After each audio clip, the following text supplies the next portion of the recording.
이 박과사탕이란 영화의 이제 마지막 엔딩 장면인데 장면이 너무 극적이라서 좀 여러분 놀랐죠.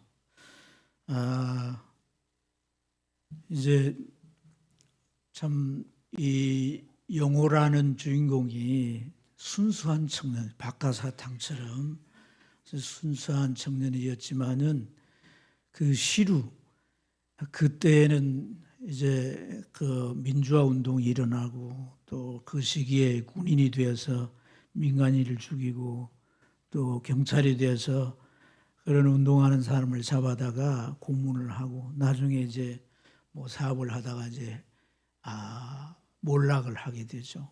그래서 자기가 이제 더 이상 살 수 없다는 생각을 가지고 이 지금 선로가 다리 위에 있잖아요, 그죠? 그러니까 피해도 떨어져 죽고 기차에 부딪혀 죽는 거죠. 그래서 마지막에 이 영화의 결말이 이 주인공인 영호라는 친구가 죽는 장면이에요. 죽는 장면. 이게 이제 마지막 장면인데 그 죽는 장면이 마지막 장면이라고 하는 것은 관객들에게 던져주는 질문이 있는 거죠. 왜 저 인생은 저렇게 마지막에 죽음을 맞이해야 했는가 하는 질문이죠. 질문. 근데 참 저는 그 마지막 장면을 보면서 좀 또 다른 생각을 해봤어요. 우리가 인생을 살면서 우리 삶에 다가오는 여러 가지 것들을 선택하면서 살아가는 줄로 믿습니다. 그런데 그런 선택이 옳고 그름이라고 하는 것을 참 알면 좋은데 그러지 못한 채 욕심을 가지고 행하다 보면 잘못된 길에 들어설 수도 있는 거죠. 그런데 그런 과정을 끝까지 계속해서 가면 결국 데드라인에 서게 된다는 거예요. 중요한 것은 데드라인인 거예요. 데드라인. 이제는 시간이 끝났습니다. 마감 시간이에요. 우리가 인생을 살면서 그 마감 시간이 오는 겁니다. 그거는 나이가 많아서 죽을 때가 됐으만이 아니에요. 젊어서나 불치병이 들면 그 사람은 이제 마감 시간에 있는 거예요. 무슨 말이냐면 의미 있는 인생을 살지 못하는 거예요. 호흡을 하고 뭐 먹는 걸 먹고 이렇게 살아간다 할지라도 그 삶이 이 땅 위에 그 살아가는 데 있어서 과연 의미를 부여하고 가치를 부여할 수 있느냐? 그러지 못한다는 거예요. 우리가 그 인생의 데드라인이 우리에게 찾아오기 전에 우리는 우리 앞에 있는 걸 잘 선택해야 되고 또 다시 돌아갈 수 없는 길이기 때문에 우리가 그 마지막 순간에 후회 없어야 할 줄 믿습니다. 잘 살아왔다. 내가 걸어온 길이 잘 걸어온 길이다. 내가 예수 잘 믿었다. 예수를 믿었지만은 신앙생활을 했다고 하지만은 내가 신앙생활을 잘했다. 말씀을 따라 내가 잘 살았다. 내 신앙 양심에 내가 부끄럽지 않게 살았다. 그 데드라인의 시간에 걸을 수 있어야 한다는 거예요. 여러분, 우리가 다른 사람들 보기에 이미 저분은 저렇게 신앙생활을 해서 될 건가? 신앙생활에 한 때가 수십 년이 되는데 그런 생각이 들 정도 같으면 자신을 돌아봐야 하는 거 아닙니까? 그렇지 않습니까? 예. 그런데 남이 당신 훌륭합니다 이렇게 칭찬을 해주고 당신 정말 A급 신앙입니다 이렇게 한다 할지라도 자기는 정말 성령이 들려주시는 그 마음의 음성을 들어야 되는 거예요. 나는 주님 앞에 부끄럽지 않았는가? 내 삶에 요구하시는 그 삶을 내가 살아냈는가? 우리가 그것을 생각하는 것은 영원한 삶이 기다리고 있는 사람일 때 가능한 것입니다. 영원한 삶이 없으면 그런 생각 안 해요. 죽으면 끝인데 뭐. 그저 호흡 끊어지고 눈 감으면 끝인데 뭘 그런 생각할 필요가 있겠습니까? 그러나 이후는 지금까지 살았던 시간과 비교할 수 없는 영원한 시간이 이제 내 앞에 도래되고 펼쳐질 것이라는 거예요. 그 시간에 들어가기 전에 우리가 하나님 앞에서 평가받는다고 할 때 우리는 우리의 이 세상의 시간에 서기 전에, 마지막 시간에 서기 전에 우리를 잘 살펴보는 것이 중요한 줄 믿습니다. 소중한 인생을 새롭게 잘 살기 위해서 오늘 내게 무엇이 더 중요하고 무엇이 필요한지 오늘 이 말씀을 나누면서 저와 여러분이 도전과 교훈을 받기를 주님 축복합니다. 하나님께서 여호수아를 불러가지고 이렇게 말씀하십니다. 너는 이스라엘 백성들을 할례를 행하라. 이스라엘 백성들에게 할례를 행하라. 할례라고 하는 건 여러분 잘 아시잖아요. 남자아이들의 생식기에 그 포피를 자르는 거죠. 뭐 이제 요즘 말로는 포경시술이라고 하는데 그 할례는 이스라엘 백성뿐 아니라 그 근동에는 그 할례가 종교적인 의식으로 이미 알려져 있었습니다. 근데 이것은 하나님의 백성이란 선민의 표식이에요. 하나님의 언약의 백성이란 선민의 표식. 근데 이제 이들이 요단강을 건너와서 길갈에 진을 치고 이제 여리고 성 앞에 이들이 있는 거예요. 이들은 그 다음에 이 여리고 성을 정복해야 되는 거예요. 전쟁을 해야 된단 말이에요.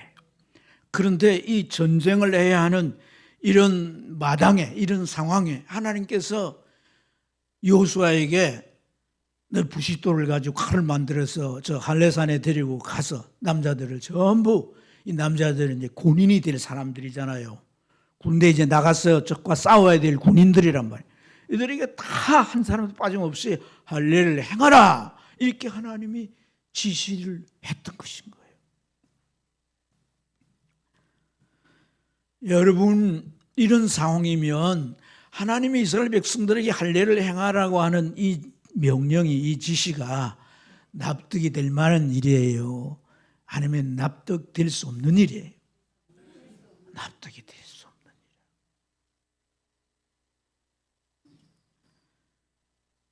사실 이들이 요단 동쪽에 있는 미디안 족속들은 아주 용맹스럽고 아주 강한 그런 족속들인데 그 미디안 족속 시온과 옥이라는 왕을 쳐서 이겼어요.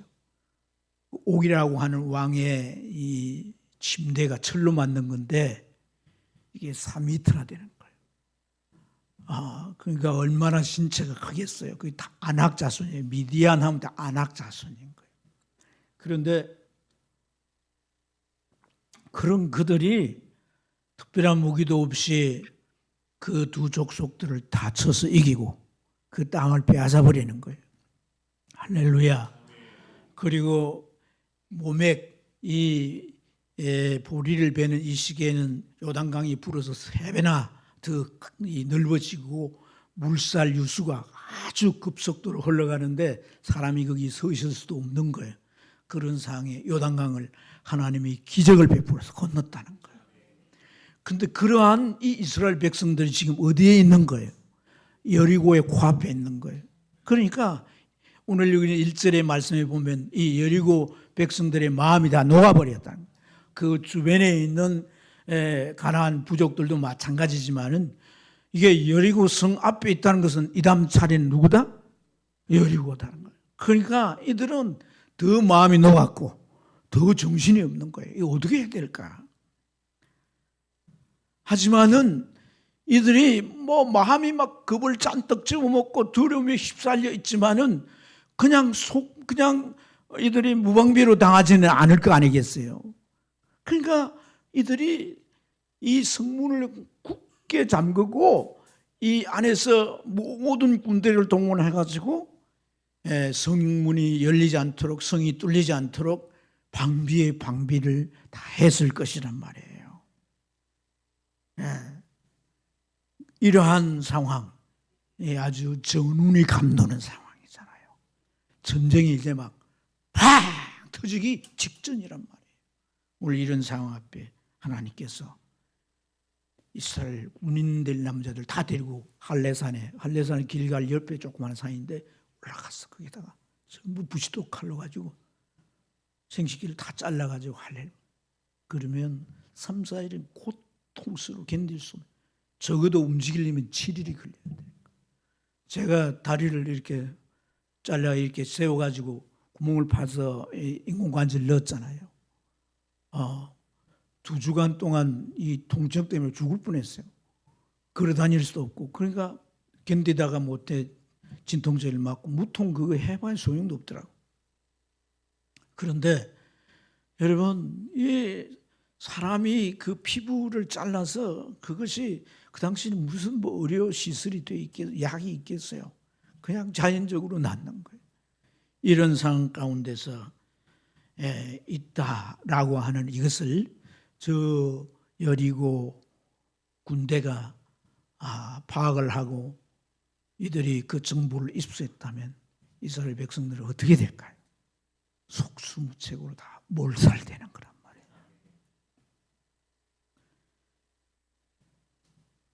이스라엘 여리고 그 성에 왕과 군대 장관들이 군사들을 보내서 탐지를 하고 또 여러 가지 이제 그 이스라엘의 상황들을 잘 살피지 않았을까요? 여러분 40년 전에 이스라엘 백성들이 가나안 정복하기 위해서 12명을 대표로 해서 탐지했잖아요. 그리고 이 여리고를 이제 또 정복하기 위해서 2명을 탐지 보내는데 그 당시에 탐지를 하는 정찰 활동은 전쟁에서 우위를 점하기 위해서 기본적으로 아주 필수적으로 하는 일이란 말이에요. 그런데 군인이 될 장정들을 데리고 산으로 이동을 했다. 이 큰 움직임이 드러났을까 안 드러났을까? 다 드러나 보이는 거예요. 그리고 뭘 하는가 자세히 살폈겠죠? 칼을 꺼내가지고 다 자르는 거예요. 그럼 아파서 막 견디지 못하고 꼼짝도 못하는 거 다 봤을 거예요. 네? 이런 것을 다 보여줄 수 있다면, 보여줬다면 대반전이 일어났을 거다. 오히려 이스라엘에 참변을 당하게 되고 몰살될 수밖에 없는 그런 위기가 왔을 것입니다. 여리고와 이 길갈 사이는요 한 30km인데 군인이 문장을 해가 이제 진군을 하면 15분, 20분이면 도달할 수 있는 거예요. 얼마든지 이들은 위험천만한 일에 처할 수 있다는 겁니다.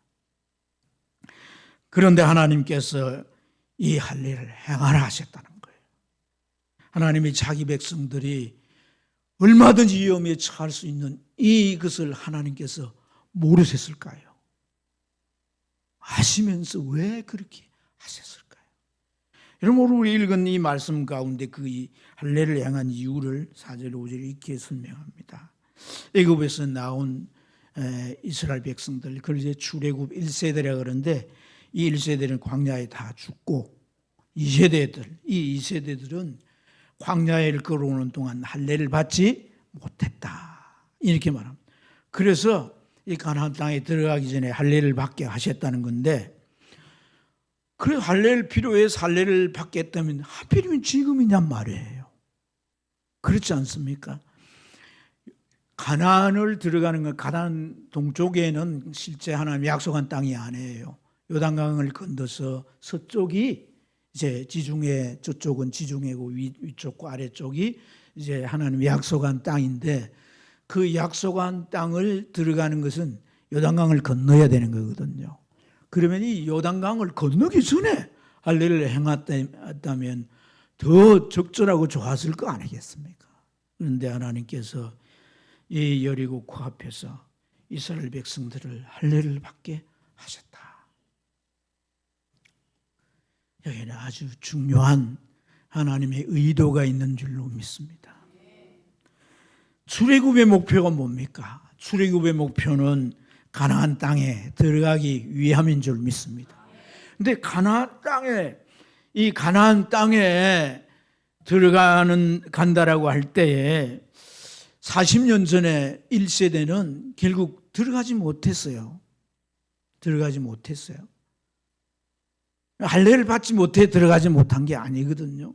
무엇 때문에 들어가지 못했습니까? 불신앙 때문에 들어가지 못했던 거 아니겠어요? 그렇죠. 그래서 뼈아픈 실패를 맛보았습니다. 그리고 40년 동안 광야를 돌고 돌아 여기까지 왔습니다. 그들 앞에는 지금 난공불락의 성인 여리고가 딱 버티고 있습니다.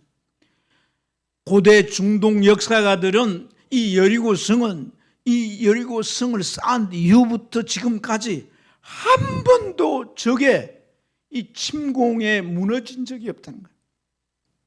이 여리고성을 이들이 두개보로 쌓아서 단단히 쌓아놓은 이후에 어떤 강력한 적도 이 성을 무너뜨리지 못하고 성 안에 모든 백성을 이제 멸절하고 성에 있는 걸 못 빼앗아가거나 하는 일이 한 번도 없었다는 거예요. 그러니 이 성 앞에 이들이 이제 어떻게 해야 이 여리고 성을 함락시키고 정복할 수가 있겠습니까? 하나님이 함께 하세요. 하나님이 함께 하세요. 하나님이 함께 하시려면 절대적으로 하나님을 신뢰해야 되는 거예요. 하나님을 절대적으로 신뢰한다는 것은 하나님이 무슨 말씀을 하더라도 그걸 그대로 순종해야 된다. 그대로 순종해야 된다는 거예요. 그래서 하나님의 말씀을 하나님을 절대적으로 신뢰하고 그대로 하나님을 의지할 수 있도록 하나님은 오늘 이들에게 할례를 행하심으로 하나님을 의지할 수밖에 없는 상태가 되도록 만드신 것이다. 이것은 이스라엘 백성으로 하여금 더 이상 뒤로 도망가지 못하고 요단강을 건너서 애굽이나 다른 곳으로 광야로 더 피신하지 못하도록 배수진을 친 것이다. 이미 요단강을 건너왔습니다. 그리고 뒤에는 요단강이 버티고 있고 이들은 할례까지 받았으니까 저기 만약에 쳐들어온다면 속수무책입니다. 이런 상황 가운데 이들이 살아남을 수 있고 그 여리고성을 정복할 수 있는 유일한 방법은 하나님을 의지하는 겁니다. 하나님을 100% 의지하는 거예요. 다른 여지가 없도록 말이에요. 40년 전에 그들의 선조는 어떻게 했습니까? 12정탐군을 보냈더니 탐지를 다 하고 그곳에 있는 큰 과일들을 다 따고 이 땅이 정말 하나님의 약속대로 젖과 꿀이 흐르는 땅이더라. 너무 좋은 땅이더라. 하나님이 이런 땅을 약속해. 그러나 그 땅에 사는 사람들은 크고 장대한 사람들이 절대로 우리가 그들을 싸워 이길 수가 없다. 그 성을 넘볼 수가 없다. 죽어도 우리는 그 땅에 들어갈 수 없어. 이렇게 될 때 그들은 어떻게 말합니까? 그렇다면 우리가 어떻게 해야 되겠냐? 애굽으로 돌아가야지 뭐. 여지가 있었던 거예요. 하나님은 오늘 이 세대, 이 부모 세대 간의 이 세대, 이 이스라엘 백성들에게는 그 여지를 다 제거해 버리는 거예요. 마지막 배수진을 쳐서 오도 가도 못하도록 앞으로 전진해야만이 되도록 하나님을 의지하고 나아가야만 되도록 하나님이 딱 뒤를 막아버립니다. 사랑하는 여러분, 배수진이라고 하는 것이 뭐예요? 테러를 막는 거예요. 테러. 네. 손자병법의 마지막 이 전술이 뭐냐면 36개를 놓는 거예요. 그런데 그 인간의 병법이니까 그런 거예요. 그래서 더 나중에 이제 군사를 모으고 힘을 키워서 이길 수 있는 걸 준비해서 싸워서 이긴다 이 말이거든. 근데 우리는요, 하나님의 사람들은 우리가 이기는 게 아니에요. 하나님이 이기게 하셔야 이기는 거예요. 그러니까 온전히 하나님을 의지할 수밖에 없도록 하나님은 이렇게 테러를 다 차단하시고 하나님을 의지하고 앞으로 나아가도록 하시는 이 놀라운 하나님의 의도를 우리가 이 말씀 속에서 볼 수가 있습니다. 하나님을 절대적으로 신뢰하든 아니면은 저 여리고 군인들이 승물열과 그들을 치면 다 죽든 둘 중에 하나인 거죠.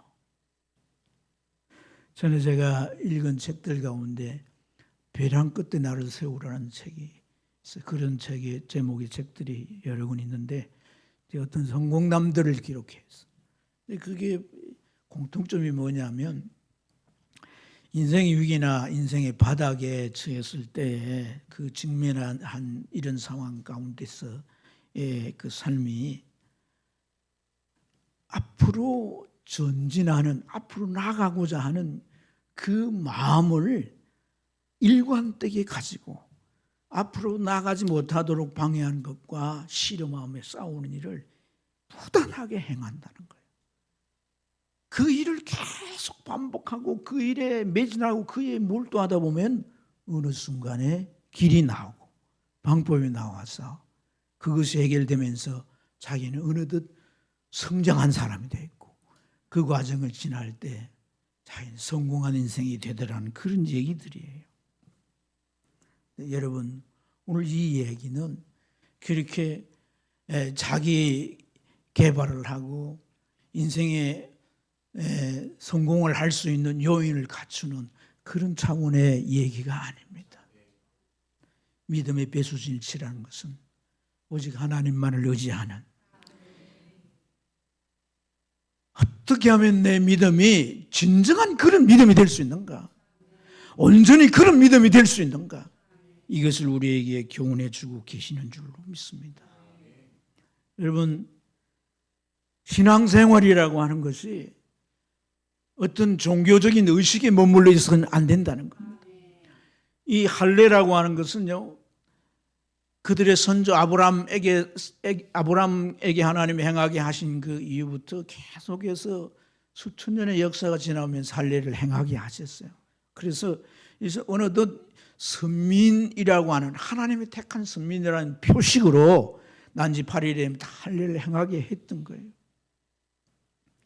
그게 있어야 하나님의 백성이 되는 것처럼. 그런데 여러분, 오늘 이 말씀 속에서 할례를 받은 사람들은 광야에서 출생을 했고, 그래서 할례가 없는 자들이기 때문에 할례를 받게 했다라고 하는데, 여러분, 여기에는 할례를 받아야 가나안 땅에 들어간다라고 하는 전제가 깔려 있는 거예요. 그러면은 왜 할례를 받아야 가나안 땅에 들어간다는 전제가 깔렸냐면, 가나안 땅은 약속의 땅이에요. 약속의 땅은 하나님의 백성이라고 하는 언약의 표식이 있는 자만 들어갈 수가 있는 거예요. 그래서 할례를 받게 하는데, 할례를 안 받으면 가나안 땅 들어간다 못 들어간다? 못 들어간다는 얘기나 다를 바가 없습니다. 이처럼 이 할례의 의미가 중요한데, 그러나 여러분, 이 할례를 이 상황 속에서 받는다는 것은 믿음이 있어야 받아요, 믿음이 없으면 못 받아요? 믿음이 있어야 받는 거예요. 아멘입니까? 서민해야 되는 표식이 되고 의식이 되고 중요한 거지만은 그보다 더 앞서 본질적으로 중요한 의미를 우리에게 부각하는 것은 뭐냐? 믿음이란 겁니다. 믿음. 성경 전체에서 우리에게 가르치는 게 뭐예요? 우리가 믿음으로 구원받는다는 거예요. 예수 그리스도가 십자가에서 나의 죄를 해결하셨다는 것을 내가 믿는 거예요. 그 예수 그리스도를 내 구주로 영접하고 그분이 나와 하나 되는 이것이 믿음인 것인 줄로 믿습니다. 믿음이 있어야 천국 갑니다.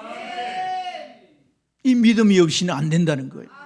이건 성경 전체에서 우리 가르쳐 주는 것인데, 오늘 이 말씀 속에서 이 할례를 받지 않으면 가나안 땅에 들어갈 수 없기 때문에 이런 상황 가운데서도 하나님이 할례를 받게 하셨다라고 하는 것은 이 할례를 받기 위해서 이들이 믿음이 없이는 불가능한 것처럼 우리 안에 정말 그 의식이나 종교 생활 이상의 믿음이 있는가가 중요하다는 거예요.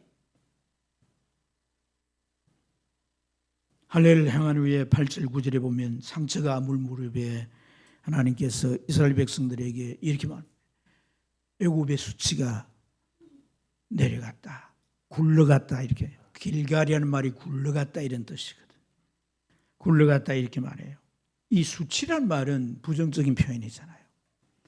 우리가 마음에 아주 이제 이 부정적인 감정을 느낄 때 수치감이라 그러잖아요. 근데 애굽의 수치라고 했어요. 애굽의 수치. 애굽의 수치가 뭘까요? 이들의 조상이 애굽에 430년 뭘로 살았습니까? 종살이 했던 거예요. 남의 지배를 받고 노예에 대해 종살이 하는 건 수치죠, 수치. 인권을 잃고 자유를 잃고 정상적인 삶을 살지 못하는 게 수치인 거죠, 수치. 노예에서 벗어났습니다. 그렇지만은 노예에서 벗어났을지라도 오늘 이들이 할례를 받고 난 이후에 애굽의 수치가 너희들에게 이제 제거됐다, 굴러갔다 이렇게 표현한 것은 내면의 수치가 있는 거예요. 애굽에서 나왔지만은 그리고 수십 년의 세월이 흘렀지만은 애굽에서 살아온 그 삶의 방식들이, 애굽에서 말하는 사고 방식들이, 애굽에서 행했던 행동 양식들이, 애굽에서 살았던 모든 삶의 습관들이 이들 몸에 깊숙이 길들여져 있고 배어 있고 생각과 정신과 사고방식을 지배해요. 이것을 어떻게 잘라내는 거예요? 믿음으로 잘라낸다는 거예요.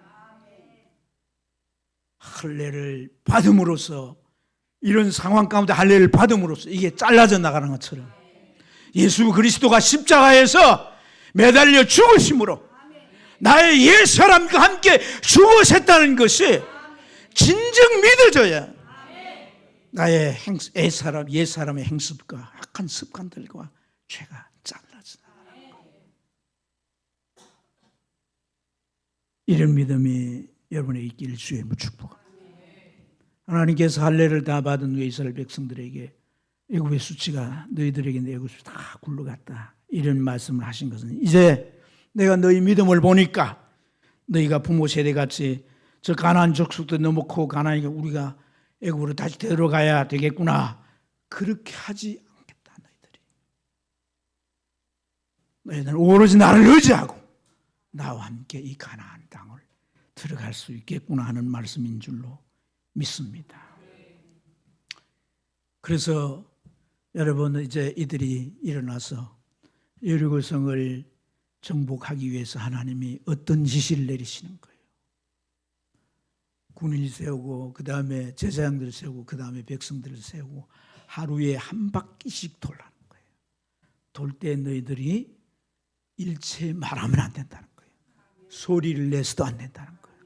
그리고 하루에 한 바퀴씩 7일 동안 돌고 7일째는 7바퀴 돌아는 거예요. 애굽의 사고방식으로 이 일이 가당한 일일까요?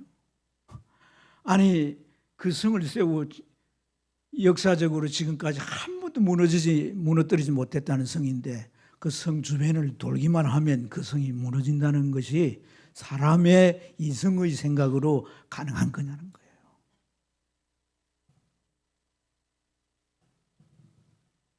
절대 불가능한 거예요. 이들이 돌면서 아무 말도 하지 말라고. 우리가 이 돌아서 성이 무너지겠나? 그런 말을 하고 싶을까 안 하고 싶을까? 부정적인 말을 하고 싶을까 안 하고 싶을까? 왜 이거 또 도는 것보다 차라리 뭐 줄을 던져가지고 막 타고 올라가든지 아니면 공성태를 구해가지고 그 대문을 그 성문을 막 부수든지 뭐 이렇게 해야 되는 거 아닌가? 그들이 듣고 배웠던 세상 방식을 떠올리고 그런 것들 얘기해요. 일체 얘기하지 말라는 거예요. 일체 얘기하지 않습니다. 이게 믿음이에요. 이게 믿음인 거예요. 사랑하는 여러분, 광야 40년 동안 이들이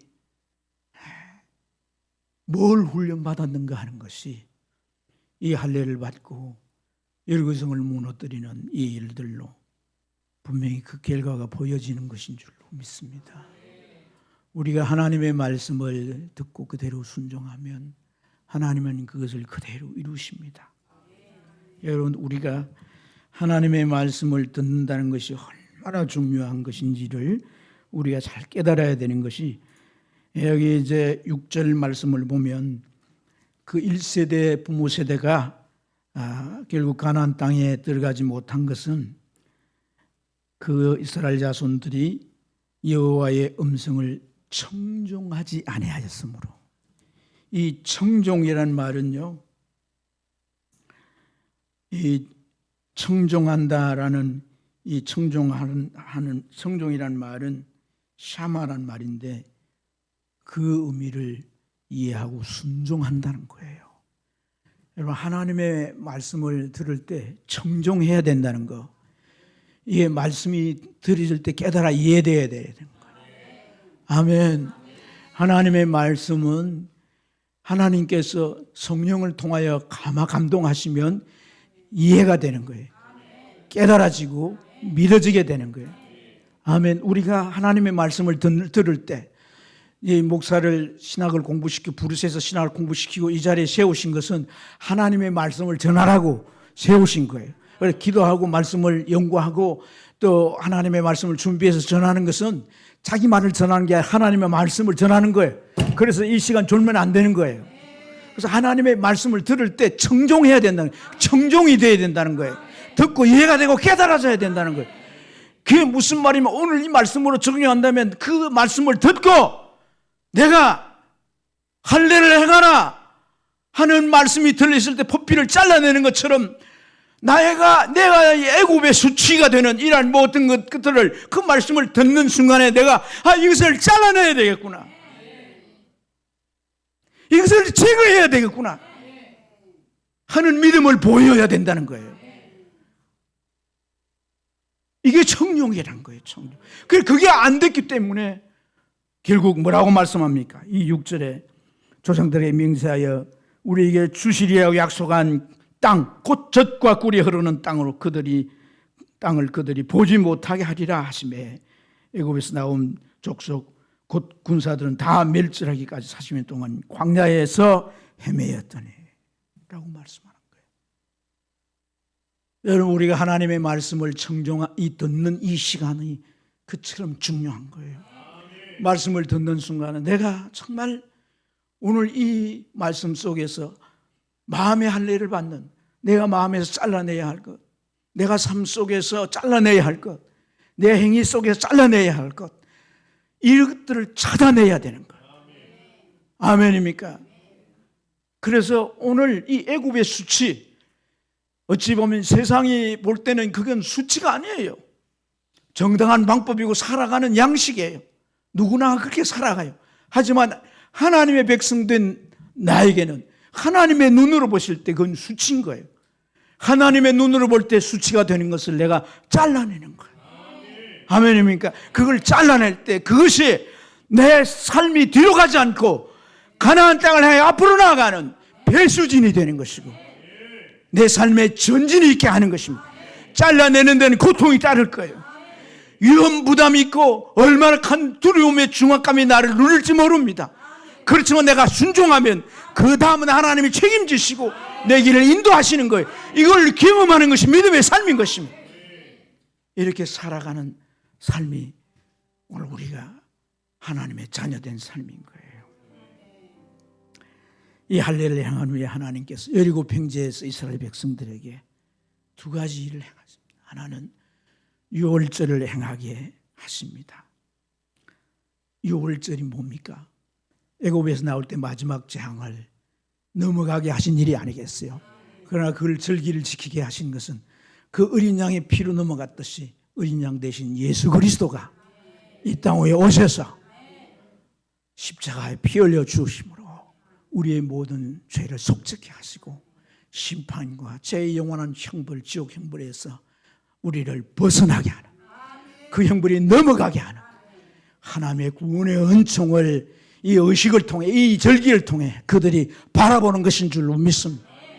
뿐만 아니라 11절과 12절에 보면 그 땅의 소산을 먹게 하셨어요. 만나가 그치면서 그 땅의 소산을 먹게 하신다는 것은 이게 에피타이저인 거예요. 음식이, 주 음식이 나오기 전에 먼저 맛보게 하는 것처럼 가나안 땅에 들어가기 전에 그 가나안 땅의 열매를 맛보게 하시고 그 가나안 땅의 은혜를 하나님이 맛보게 하시는 이 놀라운 하나님의 축복인 줄 믿습니다. 할례를 향하여 믿음의 결단을 보이고 퇴보하는 것에 테러를 다 도망치는 것이 아니라 테러를 막아버리고 스스로 차단시키고 하나님을 의지하고 앞으로 나아가는 그것을 하나님이 기뻐 받으시고 이들에게 가나안 땅에 그 풍성하고 그 넘치는 열매를 맛보게 하시는 은혜인 줄로 믿습니다. 사랑하는 여러분, 우리가 같이 나눈 이 할례 사건, 사랑하는 여러분, 이 할례 사건을 우리는 잘 살펴봐야 합니다. 우리 삶에 왜 전진이 없는가? 우리가 정말 앞으로 나아가며 하나님이 예비해 놓은 것들을 누리며 살지 못하는 바로 핵심적인 문제가 뭔가? 이 말씀 속에서 우리가 찾아낼 수 있어야 할 줄로 믿습니다. 답습되고 그저 반복되는 이런 삶이 아니라 우리는 한 걸음 한 걸음 나아가는 삶을 살아야 돼요. 한 살 한 살 더 먹어서 나이가 많아 죽을 때가 다가와서 내가 죽으면 천국 갈 것이다가 아니라 나의 믿음의 걸음이 그려져야 되겠고 말씀을 따라 순복하는 삶이 되어야 되겠고 그래서 하나님이 그때마다 이 가나안의 열매들을 맛보게 하시는 은혜가 우리에게 있어야 한다는 것이에요. 이러한 삶이 우리에게 일어나게 될 때 우리는 강력한 믿음을 가지고 세속에 물들지 않고 천국 백성으로서 이 땅의 삶을 이겨낼 수 있고 살아낼 수 있는 성도가 될 줄로 믿습니다. 사랑하는 여러분, 오늘 이 말씀을 들으면서 저 이 말씀을 준비하면서 참 그런 생각이 많이 들었어요. 내가 목회를 수십 년을 해오면서 내 마음에 지배해왔던 생각들이 뭔가? 하나님 앞에 제가 참 이렇게 깨달아지면서 방향성이 잘못됐구나. 교회를 크게 부흥시키고 큰 교회 되게 하는 그게 목적이 아니었다는 거예요. 한 사람 한 사람이 하나님 앞에 설 수 있는 사람으로 만드는 거예요. 주의 복음과 진리로 이들을 영혼까지 그 삶까지 거듭나게 하고 하나님 앞에 순복하게 하도록 이런 신앙으로 세운 이것이 더 중요했고 영혼들을 사랑한다는 게 바로 그것을 위한 사랑이어야 한다는 거예요. 사랑하는 여러분, 제가 2026년 니세부를 정해놓고 방향성이죠. 오늘 우리 교회에 한 사람은 수가 많든 적든 어떤 사람이 왔든 여러분들이 정말 주님 앞에서 하나님 앞에 우리가 인생의 데드라인에 섰을 때 내 스스로가 후회가 없어야 되는 거다. 나 스스로가 난 정말 하나님 앞에 믿음을 다해 살았다. 내가 하나님의 말씀이 내 심장에 부딪혀올 때 그 말씀에 내가 어떻게 반응하며 살아왔는가가 내 인생의 내 믿음의 발자취여야 하고 그것들이 여러분의 신앙 양심을 하나님 앞에서 부끄럽지 않게 해주실 줄 믿습니다. 그런 삶으로 우리가 나아가길 원합니다. 그래서 여러분 믿음의 배수진을 치십시오. 난 더 이상 돌아가지 않아. 이 죄로 돌아가지 않아. 이 악한 습관으로 돌아가지 않아. 이 세상의 즐거움으로 돌아가지 않아. 더 이상 나는 퇴보하지 않아. 나는 더 이상 내려가지 않아. 앞으로 나아갈 것이야. 주님을 의지하고 나아갈 것이야. 앞으로 나아갈 것이야. 이 결단이 오늘 이 아침에 여러분과 저에게 정말 용솟음치고 일어나기를 주님을 축복합니다. 폭포수처럼 쏟아지기를 주님을 축복합니다. 강력하게 임하기를 주님을 축복합니다. 우리 주여 크게 세 번 부르고 기도하도록 하겠습니다. 주여